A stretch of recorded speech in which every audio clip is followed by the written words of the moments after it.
Hello, everyone. They use our head for this country. We are just here. Some people, corruption is evil.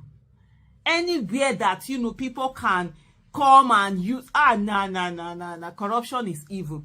Remember Dangote, right? Dangote came out to talk about the fact that they are blending plants in Malta and other places where they bring in substandard fuel into the country, and you have this cabal that don't want the subsidies to be taken away.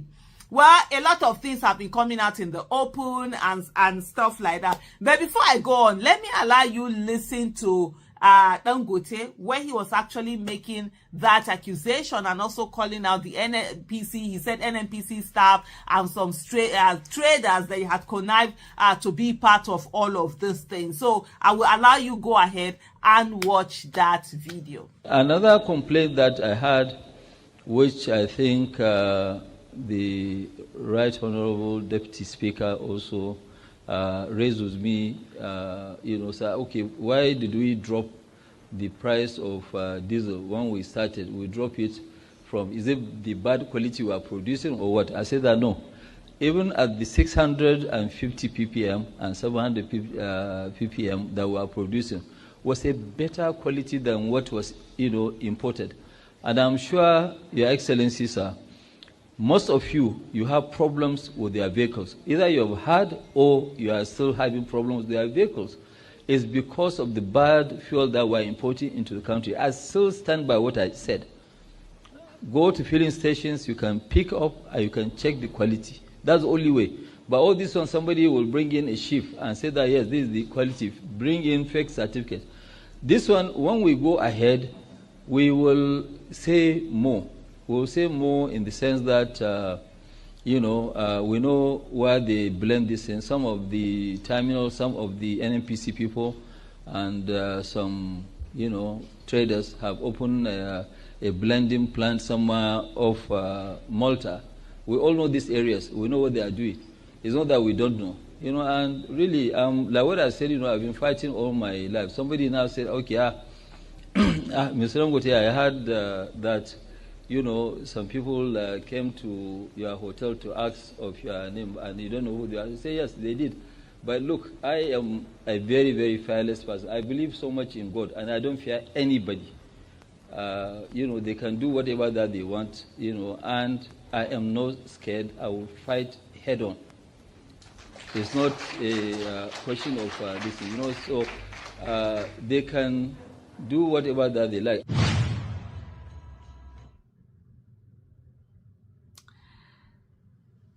Well, you did hear from Dangote's mouth. So Sahara Reporter has this. There are quite a number of other media outfits that have, reports on this. So it says data shows Nigeria's fuel imports from Malta jumped 43 times in 10 years amid NNPC economic sabotage allegations by Dangote. He said this represents a staggering 342% increase, with Nigeria importing $2.08 billion worth of petroleum oils obtained from bituminous minerals in 2023, up from 47.5 million in 2013. Imagine the forex, 2-point-something billion. You are using it to go again. You sell crude oil in forex, use it to go and buy from a particular place where. I've always talked about, can't we have these refineries in Nigeria? Let investors come and open refineries in Nigeria. Let Nigeria remove its hand. Let NNPC be scrapped, myself. Let it be scrapped. Let the government remove its hand, and let marketers or whatever buy from the refineries that are here and take care of whatever it is that they need to take care. Following Aliko Dangote's allegation of illegal activities in the petroleum sector involving building plants in Malta, data shows that Nigeria's oil imports from Malta have skyrocketed in recent times. And then he went on to talk about the increase and all of that. But there's something very particular that I'm interested in. It's been, okay, I think they didn't talk about it here, but I need to go back to that. There's a particular company that there's now accusation that this particular company, it's the one Nigeria, they've been buying this oil for blending this thing. They have this blending terminal or whatever it is they call it in Malta. It's called Ras Hanzir oil, and there are a lot of reports out there that Wole Tinubu, part of the board members include Wole Tinubu, who is chairman, Mofe Boyo, non-executive director, Olufemi Adeyemo, non-executive director, Adewale Tinubu Jr., executive director, Omar Faraj, non-executive director, Mark B. Davis, non-executive, director. And then, of course, there have been a lot of people who have come out to say that, oh no, it's a lie. There's no company like this, that exists. And then some people also pulled out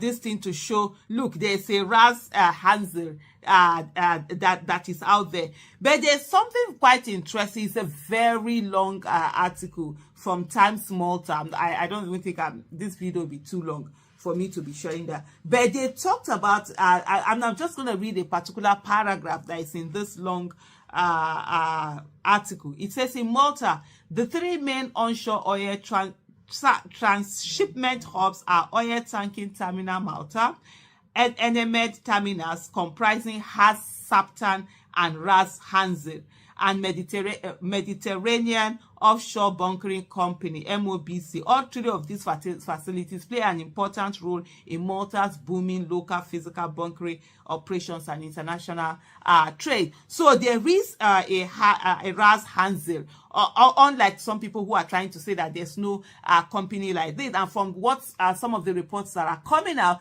to say that it's really the Tinubu family that sort of like owns it. Whether I think you've seen two Tinubu names there. You've seen whether those ones are colleagues or friends or whatever. I really don't know about it. But it just tells you how much of the kind of things that are going on in Nigeria and what we are fighting against, and how and how these people are able to amass this stupendous wealth that they can use at every time to fight Nigerians, anytime to get themselves and their stooges into offices. There's a big fight ahead of us, and the more we come up, we need to be strategic.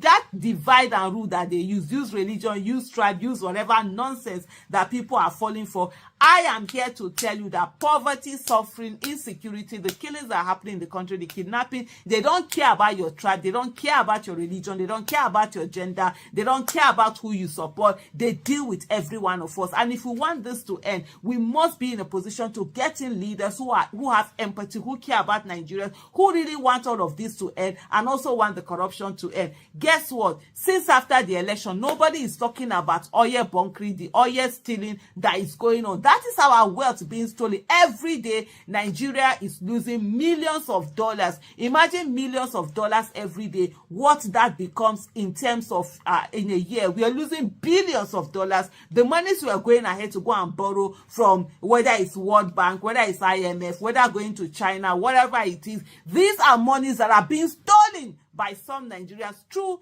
the bunkering. And I tell you, like Mr. Peter Obi will always say, there is no how that oil stealing can happen without the connivance, without the allowance, without the backing of the Nigerian government. Thank you so much for watching. Bye. Good morning, good afternoon, and good evening, depending on whenever you are watching us from. It's another edition of Politics on the Street. You can subscribe to our YouTube channel, like our videos, share, comment for more political discourse. Now, Dangote has come out to say, my friend told me not to invest in Nigeria, that his friends are making jest of him, his friends are making mockery of him because he decided to invest in Nigeria.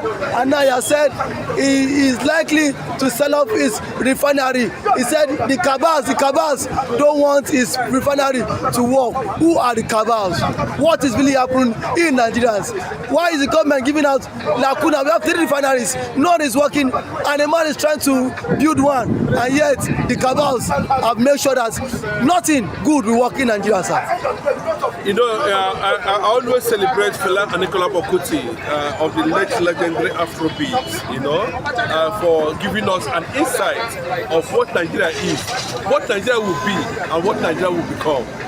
That is Fela Anikulapo Kuti. The picture of Dangote crisis, and when it came to that triangle, and when you open it very well, you begin to see, elements of the foresight of the legend, and the African legend, Fela Anikulapo Kuti, who the whole world see, and of course the Nigerian government see him as, a social critic. But to an extent, Fela was actually prophetical. It was actually prophetical. Yes, if you look at what he said was, I'm not going to be part of this element called Nigeria, because the foundations, was suspicious. That's the first thing. Then, Fela went and asked and created a republic called Calcutta Republic. Brothers, at that time, when Abiola and Obasanjo were stealing Nigerian wealth, bro, it's not a joke. That's what I'm telling you. It's not a joke. They were conniving against Igbo interests. Today, Obasanjo came out and said, I am going to make billionaires in Nigeria. Go and look at 1999, when Obasanjo came into power. What he said. We have 30 top Igbo industrialists in Nigeria at that time, including all these of Carlo. That we are really doing very well. Ibeto were there. So many of them. What did he do? He went as far as created, a fund for Dangote. Imparting that valued where we are. And Dangote is here, doing his thing the way he likes. Of course, when asked, he says he's a capitalist. And distance time, he becomes a businessman. Distance time, he becomes the richest man in the poorest country in the world. He has been accused. Say, you are accusing me of being monopolistic. The government created the monopoly in the first place. See, were you too much? Koni. But now you have so many Nigerians. Samonekpa has thrown a jab at him, saying you are reaping what you sow. Not what they sold for with him. The government created Dangote. Dangote is a businessman. He catches anything as a businessman. If I stop giving you contracts, of course, I'm trying to let you know that there's no room for expansion. They dump series of funds. They invested massively in Dangote. The federal government created Dangote. Now they come back, they say, who created Dangote? Okay, where did Dangote see his money? Bro, has Nigerians forgotten what Obasanjo said about Dangote, that he made them? He said it publicly. Bro, go and Google. If I'm anybody, if you said this, I'm saying, go and check your Google. Type it. What the statement credited to former president Olusegun Obasanjo, where he said he's going to make billionaires in Nigeria. And Dangote is one of them. And Dangote is one of them. The records are there.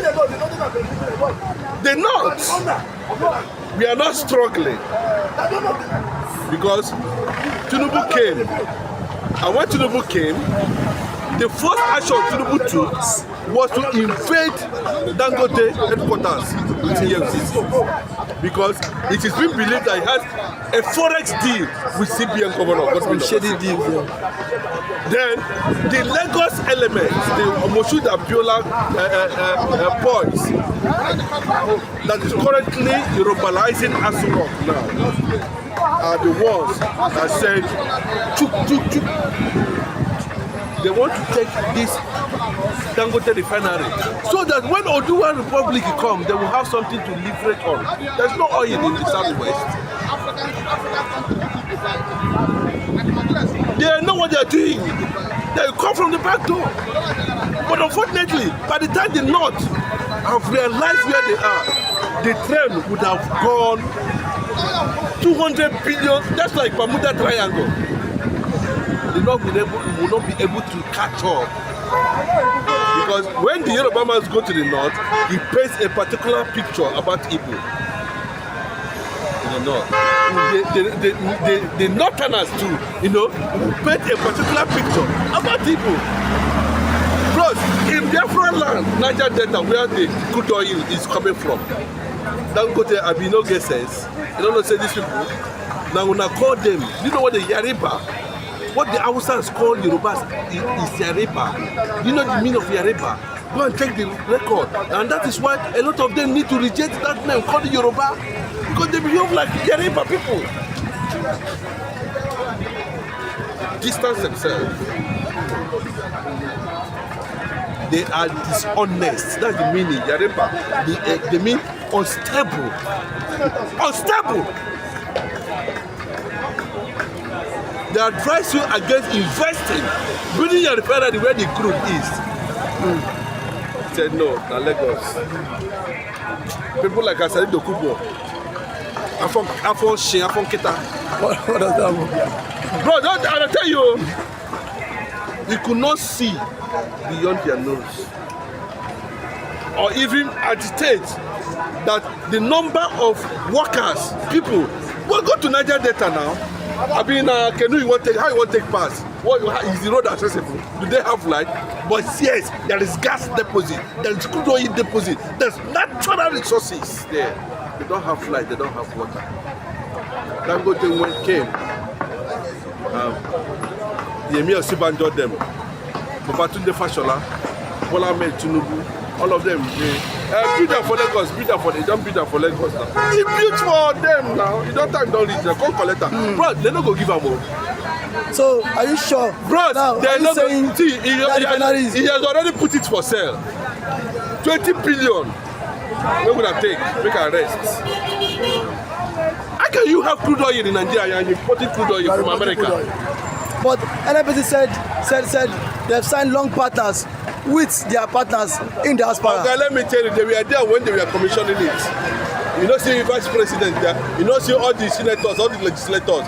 Why didn't they discover that what Dangote is going to produce at the end of the day is low standard? They are giving an excuse. It's not coming from them. It's coming from people who have interest. And he has made it very clearly. It has become very clear. Also, they said he will fight with everything with this power. Let the Northerners come out now. If the Northerners feel that it is a threat, let it come out now. Because Dangote has always enjoyed patronage from every government that comes to Nigeria. Ibeto, what's happening to Ibeto there? Ibeto first moved to the United States of America. He seeks for financial assistance from the world. But listen, they granted him. Now he's building the largest dock in One, which is going to be the largest seaport in the whole of Africa, and if not in the world. Currently in Africa. No federal government money, no federal government patronage, no state thing, nothing. These are extreme core, shielded businessmen. The North now is saying that they did not vote for competence, they voted for religion. That they are regretting maybe the actions they would have taken that right. If a Northerner can say that, then where do you keep somebody like Asari Dokubo in the struggle either to survive Nigeria or to make Nigeria a modern nation? These are the things we need to say. Now they are singling everything about Obi, everything about we most Americans are watching. So Dangote should also carry the cross, take it to the north, table it before the Northerners, let them decide on what next to do. But as I'm talking to you, Tinubu, where they see so, he's ready to do one time, scatter everywhere. Remember, I'm telling you, there is a regionalism agenda somewhere. That one is there. He's setting this pace. So, just to add one or two words before I leave the studio right now, I want on to say... On the street of Lagos. Yes, I want to say... It's our studio. I want to say, keep a day, keep on watching, and keep on sharing until you get to Dangote, so that you, at this point in time, you'll be able to know what to do.